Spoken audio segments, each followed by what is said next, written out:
Bien que Tenochtitlan fût une ville merveilleuse, elle était aussi le cœur d'un empire redouté. Un monde où la guerre, les dieux et les sacrifices humains jouaient un rôle central. Et très bientôt, de l'autre côté de l'océan, des hommes allaient arriver, prêts à changer son destin à jamais. Et c'est là la partie la plus intense de cette histoire. L'Empire aztèque, deuxième partie. Les sacrifices. Les Aztèques croyaient qu'un jour, le monde finirait violemment et que tous les hommes mourraient de façon dramatique. Ils devaient faire des sacrifices constants aux dieux pour repousser cette fin tragique. Selon leurs croyances, le sang maintenait le soleil en vie. Et donc, pour préserver l'ordre du monde et obtenir de bonnes récoltes, les prêtres devaient sacrifier de nombreux animaux, et parfois même des êtres humains. Les prêtres offraient le cœur des victimes aux dieux, et mourir lors de ces cérémonies était généralement considéré comme un grand honneur. Le dieu suprême des Aztèques s'appelait Ometecupli. Il avait sous ses ordres plusieurs dieux qui pouvaient aussi être invoqués pour aider en cas de besoin. Le plus populaire était Quetzalcoatl, le serpent à plumes, considéré comme le grand bienfaiteur de l'humanité. Mais la légende aztèque raconte que Quetzalcoatl ne s'entendait pas avec le dieu Tezcatlipoca, qui exigeait de nombreux sacrifices humains. Un jour, il y eut une confrontation entre les deux dieux, et Quetzalcoatl fut chassé de la ville sacrée de Tula. Il disparut à l'horizon sur un navire rempli de serpents, et on disait qu'un jour, Quetzalcoatl reviendrait de son exil et instaurerait un nouvel ordre qui mettrait fin aux sacrifices sanglants.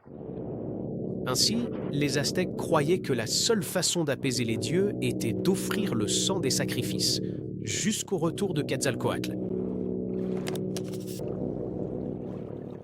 Et si cette histoire vous passionne, pause, égale dites-le moi dans les commentaires ci-dessous. Qu'en pensez-vous ? Les guerres fleuries. Vers 1450, les Aztèques furent frappés par de nombreuses sécheresses et famines. Le chef aztèque, Moctezuma, était très inquiet et il consulta les prêtres pour trouver une solution. Les prêtres disaient que les dieux avaient eux aussi faim et qu'ils avaient décidé de partager leur malheur avec les mortels.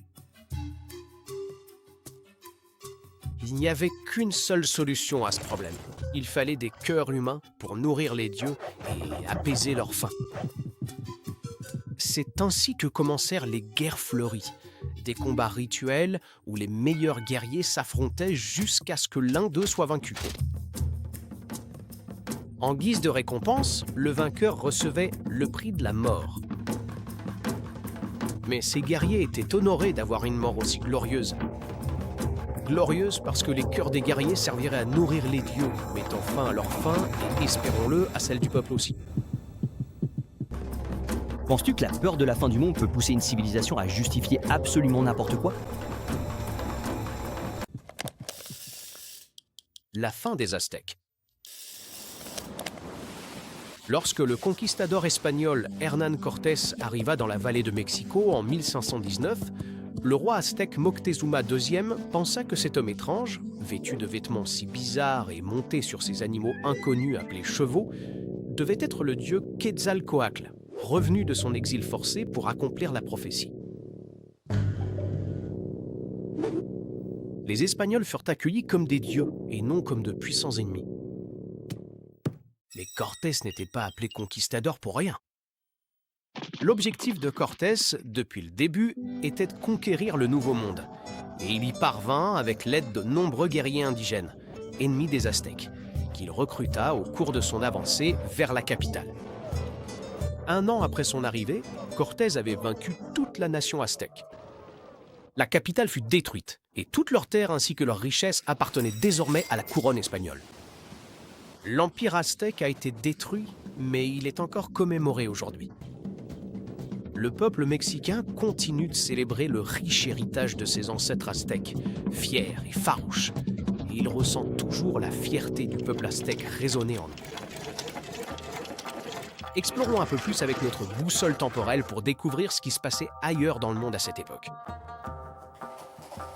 Que se passait-il en Europe pendant qu'Hernán Cortés conquérissait le puissant empire aztèque?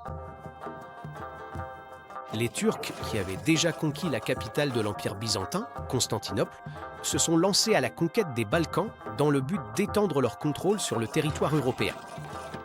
Ils étaient menés par Soliman, qui était l'arrière-petit-fils du grand sultan Mehmed II, le conquérant de Constantinople. Soliman a conquis Belgrade en 1521, puis l'île de Rhodes l'année suivante. Il se rendit ensuite en Autriche et mit le siège devant la ville de Vienne, mais il ne parvint jamais à s'en emparer. Quoi qu'il en soit, Soliman était un roi si remarquable qu'on le surnommait le Magnifique, et l'Empire ottoman atteignit son apogée sous son règne, comptant finalement près de 40 millions de sujets. Ah, donc les Turcs étaient imbattables! Cela en avait l'air jusqu'à ce que l'empereur du Saint-Empire romain, Charles Quint, parvienne à les arrêter. Charles rassembla une armée de guerriers venus de toute l'Europe. Il libéra Vienne du siège et s'empara de la ville de Tunis, en Afrique du Nord, durant l'été 1535. Ces contre-attaques ont permis de stopper l'expansion turque sur le continent européen.